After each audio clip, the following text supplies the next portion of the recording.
Hello everyone. ये lecture आपके third year के स्टूडेंट के लिए है और इसमें हम क्वांटम मैकेनिक्स देख रहे हैं। और क्वांटम मैकेनिक्स में आज हम बात करेंगे ऑपरेटर्स, जिसे हम संकारक भी बोलते हैं। सो ऑपरेटर्स आपके क्या होते हैं? तो ऑपरेटर जैसे आपका जो आप मैथमेटिक्स में देखते हैं कि संकारक मल्टीप्लिकेशन आपका एक संकारक है। आप किसी को ऐड करते हैं तो आपके संकारक है।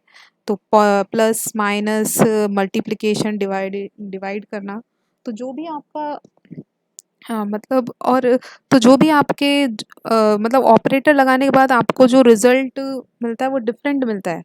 तो इसी तरह से आपके जो क्वांटम मैकेनिक्स है उसमें आपके ऑपरेटर यही काम करते हैं कि वो आपका फंक्शन, जो वेव फंक्शन, हमने वेव फंक्शन के बारे में लास्ट प्रीवियस आपके लेक्चर्स में देखा था कि वेव फंक्शन क्या शो करता है। तो वेव फंक्शन आपके जो शो करता है किसी भी पोजीशन पे या फिर किसी भी टाइम पे आपके जो पार्टिकल है उसकी पोजीशन, उसके बारे में आपके इंफॉर्मेशन कैरी करता है। तो साई आपको पता है, तो आपको ऑपरेटर लगाने पे आपका क्या होता है, उसकी स्टेट में क्या होता है, चेंज हो जाता है। तो आपका ऑपरेटर क्या काम करता है, किसी स्टेट को क्या करने का, चेंज करने का काम करता है। तो यहाँ हम देखेंगे जो भी आपके मेजरेबल क्वांटिटीज़ जो होती हैं, जो भी आप प्रैक्टिकली मेज़र कर सकते हैं, जैसे पोजीशन हो गई, मोमेंटम हो गई, आपकी एनर्जी हो गई। तो इसके बारे में आज हम बात करेंगे। तो उसमें फर्स्ट जो हमारा ऑपरेटर है वो पोजीशन ऑपरेटर है। तो पोजीशन ऑपरेटर आपका क्या करता है, आपकी इस स्टेट में क्या चेंज करता है? तो सिंपली अगर आपका पोजीशन ऑपरेटर, पहले तो इसको जो हम डिफाइन करेंगे वो कैप के द्वारा डिफाइन करेंगे। तो आपने देखा है कि यहाँ पोजीशन ऑपरेटर को हमने सिंबल जो यूज़ किया है वो आर है। और जो आपके आर के ऊपर हम कैप लगाएंगे तो इसको क्या करेंगे, ऑपरेटर पढ़ेंगे। तो ये हमारा आर क्या है, ऑपरेटर है। तो इसको अगर साई पे ऑपरेट करेंगे तो आप सिंपली आर से मल्टीप्लाई कर देंगे साई को। तो आपके क्या चेंज आएगा साई में, कि आप आर से मल्टीप्लाई कर देंगे तो आपका जो नया वेव फंक्शन आएगा वो क्या आएगा, इससे डिफरेंट आएगा। ठीक है, वो आर से मल्टीप्लाई हुआ आएगा। तो इस तरह से पोजीशन ऑपरेटर आपका ऑपरेट करता है। कि पोजीशन ऑपरेटर जब आप लगाएंगे तो उसमें आपको क्या करेगा, आर पोजीशन को रिप्रेजेंट कर रहा है और साई से उसको, जो भी आपका वेव फंक्शन है वो आप उसको, उससे आप क्या कर सकते हैं, मल्टीप्लाई करेंगे। तो सिंपली आपका ऐसे आपका पोजीशन ऑपरेटर वर्क करता है। मोमेंटम ऑपरेटर कैलकुलेट करने के, संवेग, आपका संवेग संकारक आपका फाइंड करने के लिए हम क्या करेंगे, देखो ये आपकी इक्वेशन बहुत क्लासिकल मैकेनिक्स में आपने ये इक्वेशन देखी होगी कि स्ट्रिंग के लिए एक, कोई स्ट्रिंग के लिए जो वाई डायरेक्शन में मूव कर रही है और वो उसकी पोजीशन टाइम के साथ क्या हो रही है, चेंज हो रही है। तो उसके लिए जो हमने एक पार्शियल इक्वेशन निकल के आती है क्लासिकल मैकेनिक्स में, तो कुछ इस तरह की आपकी इक्वेशन निकल के आती है। तो एक्स उसकी पोजीशन है, वाई डायरेक्शन में पोजीशन है जो चेंज हो रही है एक्स के साथ, और वो टाइम के साथ क्या हो रहा है, वाई की वैल्यू चेंज हो रही है। तो ये आप वेव फंक्शन को रिप्रेजेंट करते हैं। तो इसका सॉल्यूशन जो हम पार्शियल डिफरेंशिएशन करते हैं उसके बाद जो उसका सॉल्यूशन निकल के आता है वो कुछ इस तरह का निकल के आता है। ठीक है, तो ये आपका एक वेव को रिप्रेजेंट कर रहा है। ठीक है, इसी मैनर में इसी सेम चीज़ हम उसके लिए देखेंगे, हमारा वेव फंक्शन है।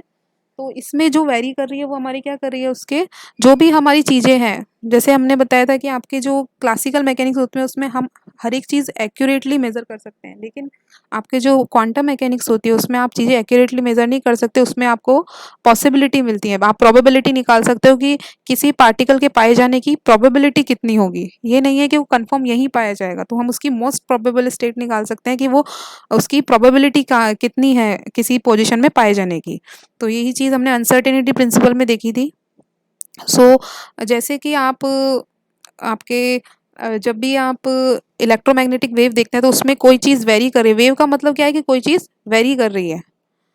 ठीक है, तो जो आपके आप लाइट में देखेंगे तो लाइट में आपका इलेक्ट्रिक और मैग्नेटिक फील्ड वेरी, इलेक्ट्रिक और इलेक्ट्रोमैग्नेटिक रेडिएशन में आप देखेंगे तो आपका इलेक्ट्रिक और मैग्नेटिक फील्ड वेव वेरी करता है। और वेव में आपका क्या वेरी करता है, कि उसके इसी तरह का जो आपका परिवर्तन होता है आपके इसमें साई में होता है। ठीक है, एक पर्टिकुलर पोजीशन हम डिटरमाइन नहीं कर सकते, तो इसके लिए हम क्या करेंगे, वेव की तरह नेचर शो करता है। तो ये हमारी वेव फंक्शन हो गया।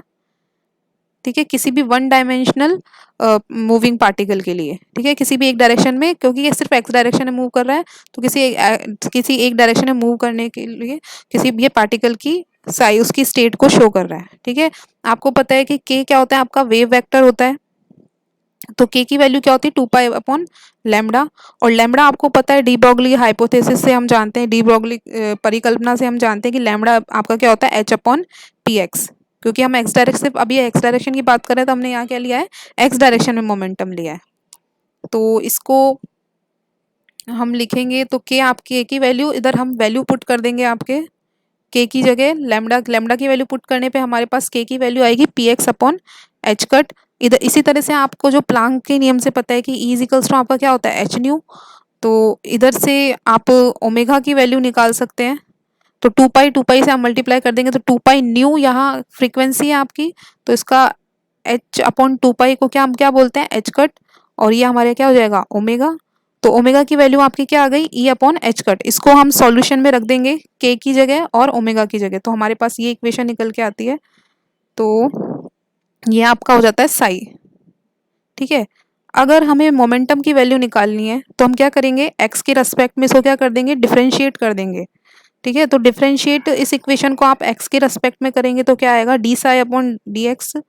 तो इस पे e⁻⁻x का क्या होगा, e⁻⁻x, फिर उसके अंदर जो है उसको करेंगे, अगर वो डिपेंड कर रहा है जिसके रेस्पेक्ट में, क्योंकि एक्स की टर्म आपके अंदर भी है, ब्रैकेट के अंदर भी है, तो उसका डिफरेंशिएशन करेंगे तो क्या आएगा माइनस का i/h कट। तो माइनस माइनस प्लस हो जाएगा px/h कट। ठीक है। तो एक्स के रेस्पेक्ट में करेंगे तो आपके 1 आएगा। तो ये आपकी इक्वेशन निकल के आ गई। तो इधर से हम किसकी वैल्यू निकाल लेंगे, px की वैल्यू। ठीक है। तो px की वैल्यू, और ये आपके क्या चीज है a। तो हमारे पास वापस से क्या मिल गया हमको, वेव फंक्शन। तो इस पूरी टर्म को हम क्या लिख देंगे साई। ठीक है। तो इधर से हम px साई की वैल्यू निकाल लेंगे माइनस आयोटा एच का del psi upon del x. तो हमारे पास ऑपरेटर की वैल्यू क्या आ जाएगी, तो साई को हटा देंगे तो हमारे पास क्या आ जाएगा ऑपरेटर। तो हमारे पास मोमेंटम ऑपरेटर की क्या वैल्यू आ जाएगी, माइनस का आयोटा एच का del psi upon del x. इस ये हमारा एक्स डायरेक्शन में मोमेंटम है। ठीक है। जो हमारा पार्टिकल एक्स डायरेक्शन में मूव कर रहा है, मान लो वो 3D स्पेस में मूव कर रहा है, तो इसी तरह वाई डायरेक्शन के लिए हम ऑपरेटर लिख सकते हैं, ये जेड डायरेक्शन के लिए। तो ये चीज़ आपको लर्न होनी चाहिए, डायरेक्ट लर्न होनी चाहिए कि पी एक्स आपका मोमेंटम ऑपरेटर का वैल्यू क्या होता है, माइनस का H cut upon del psi upon del x. ठीक है। इसी तरह से हम अब बात करेंगे आपके देखो इसको 3 डायमेंशनल, अगर आपका पार्टिकल 3 डायमेंशन में मूव कर रहा है तो उसके लिए आप माइनस का एच का डेल अपॉन डेल साई, इस पूरी टर्म की जगह आप क्या लिख सकते हैं लैप्लासियन ऑपरेटर। ठीक है। अगर हमें टोटल एनर्जी निकालनी है तो देखो टोटल एनर्जी में किसकी टर्म है टी की। तो इसको किसके रेस्पेक्ट में हम डिफरेंशिएट करेंगे, टाइम के रेस्पेक्ट में। तो टाइम के रेस्पेक्ट में डिफरेंशिएट करने पर हमको माइनस का iota E H cut e⁻⁻x का e⁻⁻x, और जो अंदर टर्म आएगी, ये अंदर वाली टर्म है, इसमें टी की आपको टर्म दिख रही है, तो इसको टी के रेस्पेक्ट में करेंगे। इसमें टी की कोई टर्म नहीं है तो इसका 0, और इसका सिंपली क्या आ जाएगा टी के रेस्पेक्ट करेंगे तो 1। तो माइनस का आयोटा ई एच कट ये हमारा निकल के आ जाएगा। इधर से ई की वैल्यू हम निकालेंगे, एनर्जी टोटल एनर्जी ऑपरेटर का हम निकालेंगे। तो ऊर्जा का संकारक हमारा क्या आएगा ई आयोटा एच का del psi upon del t. Psi को हम हटा देंगे तो सिंपली हमारे पास क्या आ जाएगा ऑपरेटर आ जाएगा। ठीक है। तो ये हमारा सिंपली हमारे पास क्या आ गया, टोटल एनर्जी का ऑपरेटर आ जाएगा। ओके। अब देखो ये आपकी एनर्जी आई टाइम की फॉर्म में। ठीक है। टाइम के रेस्पेक्ट में, अगर हमें पोजीशन के रेस्पेक्ट में, एक्स के रेस्पेक्ट में, वाई या जेड के रेस्पेक्ट में हमें, अगर हमें एनर्जी की निकालनी है, टोटल एनर्जी निकालनी है, तो हम पोजीशन के रेस्पेक्ट में कैसे निकालेंगे, तो इसको एक्स के रेस्पेक्ट में डिफरेंशिएट करेंगे। ठीक है। तो एक्स के रेस्पेक्ट में डिफरेंशिएट किया तो हमारे पास आ जाएगा जो पहले आई थी equation p x del psi upon del x iota p x h cut. ठीक है। इसको वापस अगर हम डिफरेंशिएट करेंगे एक्स के रेस्पेक्ट में, del two psi upon del x square minus का, ये हमारी फिर से टर्म आ गई, तो del psi upon del x की वैल्यू फिर से यहाँ से उठा के रख देंगे i p x upon h cut psi. तो इधर से हमने वैल्यू उठा के रख दी, और इसको अगर हम सॉल्व करेंगे तो माइनस आयोटा स्क्वायर क्या होता है माइनस, तो माइनस वहां से आ गया P x square h cut का स्क्वायर साई। तो ये आपके पास आ गई। ठीक है। इधर से हम पी एक्स स्क्वायर की वैल्यू निकाल लेंगे। ओके। तो इधर से हमने पी एक्स स्क्वायर साई की वैल्यू निकाल ली। तो पी एक्स स्क्वायर के लिए हमारे पास क्या आ गया ऑपरेटर, पी एक्स स्क्वायर अगर हमारा ऑपरेटर है तो उसके लिए आपके पास क्या आएगा, माइनस का H cut square del two psi upon del x square. तो क्लासिकल मैकेनिक्स के अकॉर्डिंग आप जानते हैं कि टोटल एनर्जी किसका फंक्शन होती है, आपके potential energy plus plus kinetic energy. तो काइनेटिक एनर्जी आपकी क्या होती है, half m v square. Okay, और अगर इसको मोमेंटम की टर्म में लिखते हैं तो P इजिकल्स टू क्या होता है, एम वी, ऊपर नीचे m से मल्टीप्लाई करो तो आपके ये निकल के आती है मोमेंटम की फॉर्म में, संवेग की फॉर्म में ये निकल के आती है। तो इधर हमको क्या करना है, पी एक्स स्क्वायर की वैल्यू उठा के यहाँ से रख देनी है। तो पहले क्या करना है, इन सबको साई से मल्टीप्लाई करना है। ठीक है, तो ऑपरेटर बिना किस पे ऑपरेट करेंगे, देखो आप मल्टीप्लिकेशन करते हैं तो आपको दो नंबर चाहिए होते हैं कि किसके बीच में मल्टीप्लिकेशन कर रहे हैं। तो इसी तरह से आप एनर्जी ऑपरेटर लगा रहे हैं तो आपको क्या चाहिए होगा, साथ में वेव फंक्शन। ठीक है, तो ई साई, ठीक है, ऑपरेटर है, इसमें इन्होंने कैप नहीं लगा रखा है तो कैप लगा देना। तो p x square two m plus v, इधर से हम क्या करेंगे, पी एक्स स्क्वायर की वैल्यू रख देंगे। तो पी एक्स स्क्वायर की वैल्यू आपके क्या है, एच कट स्क्वायर, ठीक है, अपॉन टू एम इधर से आ गया, del two psi upon del x square plus v आपके क्या है, पोटेंशियल एनर्जी है। ठीक है, और साई, ये आपके सिंपली ये इक्वेशन आ गई है। तो ई के लिए एनर्जी ऑपरेटर आपका एक तो आ गया किसकी फॉर्म में, टाइम की फॉर्म में, और एक आ गया आपका एक्स की फॉर्म में, पोजीशन की फॉर्म में।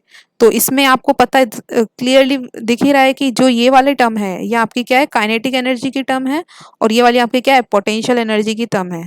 ठीक है, गतिज ऊर्जा और स्थैतिक ऊर्जा। ठीक है, तो पोटेंशियल ऑपरेटर, ये आपका पोटेंशियल ऑपरेटर है वी कैप, और ये आपका क्या है, बाकी साई के अलावा जो क्या है, ये आपका काइनेटिक एनर्जी ऑपरेटर है। तो इसको आप हैमिल्टोनियन ऑपरेटर भी बोलते हैं, ई की जगह आप हैमिल्टोनियन ऑपरेटर भी यूज़ कर सकते हैं, इसका नाम एनर्जी ऑपरेटर है।